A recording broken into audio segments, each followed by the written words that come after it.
Hey everybody, this is Ari from Literary Gladiators, and today we're going down in the dirt. We're going into the books that we really think are horrible. Okay, maybe this one's not horrible, but I have decided to do a rant on a random book that I have not read yet, courtesy of Josh. This book is called Hide and Sheep.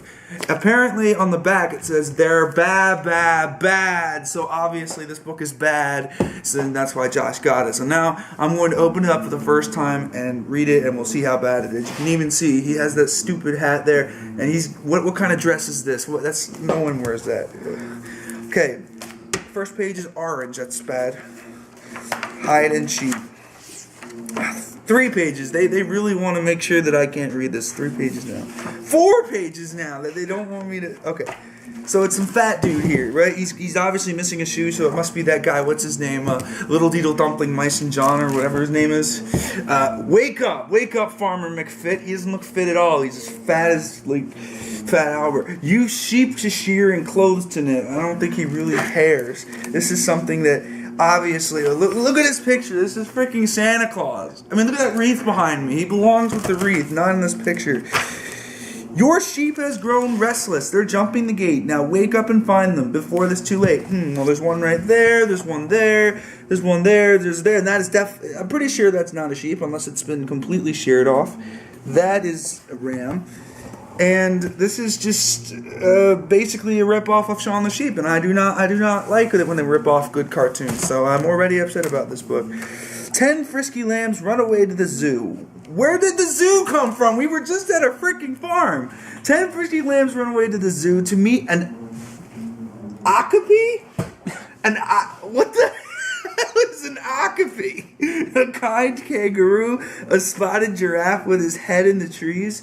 Well, yeah, I guess you can see the giraffe there. They hang out and play with the wild chimpanzees. No. How can a chimpanzee be wild if it's in a zoo? That makes absolutely no sense to me. A chimpanzee, I mean, if it's in the wild, then it can't be in a zoo. It doesn't work that way. You can't have it both ways. Oh, boy. 9 join the circus and dance with a bear. God, that bear looks so... There's a word I'd use here, but I'm not going to. And dance with the bear, get shot from a cannon, and fly through the air. Yep, that one's having a lot of fun.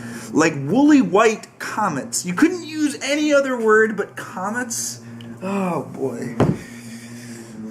They soar ever higher. They take one last bow from atop the high wire. And I'm pretty sure that is Italian cotton candy up there. It is not okay to have Italian cotton candy. It tastes horrible. It's just about as bad as any other cotton candy. Oh yeah, I just want you to look at this little clown right here. His face is completely disfigured. You can see that right there. That is not normal. There is something seriously wrong with his face. Oh no! Play ball, cries the umpire as 8 sheep trot on. They nibble the How can you nibble an intangible object? Something that isn't something.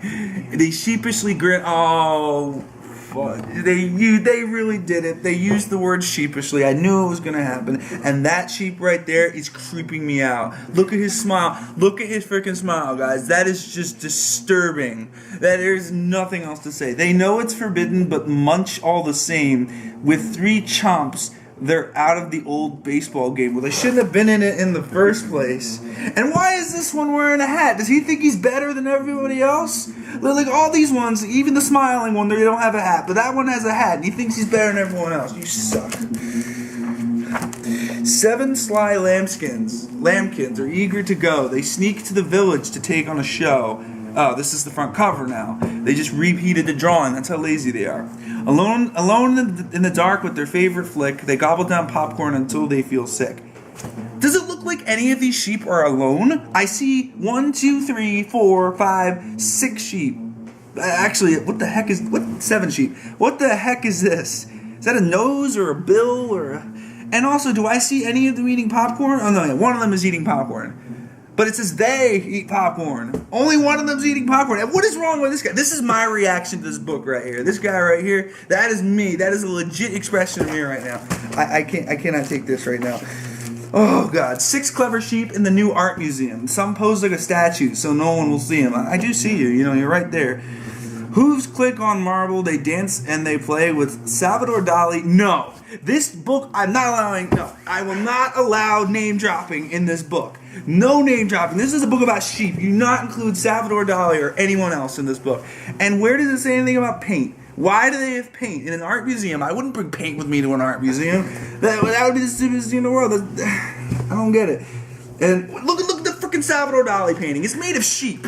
They replaced the clocks with sheep. Okay, this is getting outrageous. I'm telling you what. 5 groovy lambs. No, never use the word groovy in a sentence. Seriously. Hit the beach for the day with surfboard and snorkels. They're ready to play. The two don't go together. They do the beach boogie and try to get tanned. You have wool all over you. Why? How can you get tanned? Like all of the tourists asleep in the sand. Well, that kid's not asleep. And that crab, that's in a very precarious position. That guy's not asleep. Jeez, you guys are like, and what's with this sheep down here with the thing? I'm losing this. 4 hungry ewes run off looking for snacks. They roam the library inspecting the stacks. You really think you're going to find snacks in a library? Like, very, very unlikely. I mean, unless you count novels and poetry as snacks, and I wouldn't. Novels and poetry, all of it for free. They nosh and they nibble from A down to Z. Yeah, unless they're looking for a cookbook, they're not going to find it. When I like this one down here, he's just like always reading under the table, and he's like, oh, I'm so cool because I got sunglasses, and I'm wearing sunglasses indoors like a jerk. Because, kids, you do not want to wear sunglasses indoors. 3 naughty sheep on the tour of the town. Are they counting down? They're counting down! I just noticed that. God. 3 naughty sheep on the tour of the town stop by to visit with Fireman Brown. Oh, boy. Why couldn't they have used, like, another name? When the tour's over, those wicked lambs hide. That is very, very subjective. You should never, ever call a lamb or a sheep wicked. That's very bad, and they crank up the siren and go for a ride. Hey, I thought Fireman Brown was the one that was doing all that. And if that's Fireman Brown right there, that's a horrible illustration. You can't even see his eyes or his mouth, and his nose looks like it's a freaking tomato. This guy is literally bending over backwards. If I ever wanted to use that expression to describe something literally, I would open this book and say, this guy is bending over backwards. Literally. That's what I would do. You got a taxi down there. I don't know what this is. This is oil skid. It's not safe to drive a fire truck when you have an oil skid here. Not okay. You're going to hurt somebody. Most likely yourself. 2 silly brothers with nothing to do find an old bicycle built just for 2. They zoom down the sidewalk so fast and free, don't look where they're going, and land in a tree. Well, they're clearly not in a tree. That's a bike. There is no tree nearby. The nearest tree is way over here. That guy down there, he's like the intro to Beauty and the Beast, where they all just go pop their heads out of the windows and start talking to Belle. I don't know what's wrong with that guy's mouth, but I wouldn't want to be him. He looks like that guy from Family Guy who's like, amazing grace. That's that guy. That's who he is. It's literally who he is. And here we go. One little lamb with its snow-colored wool follows young Mary and heads into school. The farmer comes creeping. It's too late to run. Clip, clip, and snip. Now the shearing is done. Now why is a sheep going to... Holy crap! Is that woman like pregnant or something? What the heck is this? These illustrations? Who did these illustrations? Bill Mayer? God, Bill. Sheesh. And that kid looks like he's flipping out about something, and I don't even know why he's at a school, and that school bus is messed up, but seriously, he's just going to school with that little backpack. Hip hip hooray for Farmer McFit, who clearly is not fit. Your sheep are sheared, their clothes are knit. You dressed your flock from toe to head, now stop counting sheep. This is not okay. What if the sheep didn't want to be dressed? What if he's being mean to the sheep, he's forcing them to be dressed? It's just not okay. This is not okay in society. Now, I don't understand why, if he is still awake, if he's been counting sheep this whole time, he should be asleep by now. And, oh, there it goes. It's time for bed again. It's him and his fat stomach and his sheep, and clearly doesn't match the amount of sheep, and there's a sock there and oven mitts, other articles of clothing that make absolutely no sense.